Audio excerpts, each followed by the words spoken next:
Do you know what heaven looks like?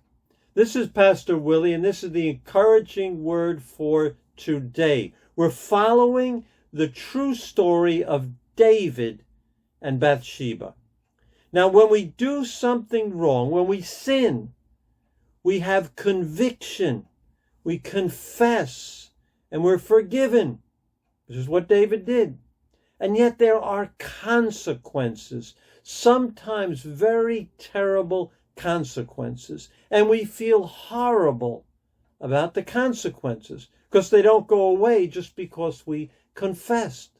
Maybe when our children were little, were small, we were not the best parent. Maybe there was a divorce. Maybe we had a wrong way of parenting, or so many different things can happen. Now we've changed our lives. We know better, but the damage is done. David has committed adultery with a woman, another man's wife, and she became pregnant. And then he killed the woman's husband, to cover it up. And there are consequences. And one of the consequences that God determined was that the child would get sick and eventually die. So David was responsible. So while the child is sick, what does David do? David fasts and prays and cries out for mercy. I'm not sure how long this goes on, but he's crying out for mercy for his son, for the child, begging God to be merciful. And listen, God is a God of mercy, so even when there are consequences, we can ask God for mercy. He's merciful, and who knows, he may grant mercy. But then David gets the news that the baby is dead. So immediately he gets up, washes himself up, gets dressed, and goes, has dinner. And the people around him are just looking at each other. They're shocked about David's behavior. And they say, listen, what's up with you? When the baby was sick, you were crying and fasting and didn't want to eat anything and just crying the whole time and praying. Now that you learn that he's dead, you get up and you go on with your life. Listen to 2 Samuel 12, 22 through 23. David answered, while the child was still alive, I fasted and wept. I thought, who knows? The Lord may be gracious to me and let the child live. But now that the child, is dead, why should I go on fasting? Can I bring him back again? I will go to him, but he will not return to me.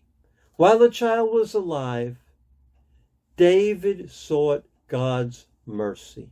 And listen, there is always hope that God will be merciful. Never give up on that hope. Pray until it's no longer necessary to pray. But once the child died, David knew that the child, being innocent, was in heaven and was not going to come back. But David, was one day going to go to heaven and be with the child. That's the blessed hope. That's the hope, the security David had. It was so strong that he just got up and went and had dinner. Mercy now until it's too late, and then victory. All the innocent go right to heaven. Right to heaven. So from the baby's point of view, it was not a bad situation. From our point of view, we miss the one who dies. But if someone dies in the Lord, they're with the Lord now. And babies, innocent people, go right to heaven. So I don't know what heaven looks like, but I do know it's filled with babies, unborn babies who have been aborted, and born babies who maybe have stillbirth or die during the first months or weeks or whatever. Anyone innocent goes immediately to heaven. Its heaven is filled with innocent people who suffered here in this world. So the key lesson that I learned from this is I want to be like David. I want to be sure that I am going to heaven also. Because there's some folks that I want to see when I get there. God bless you.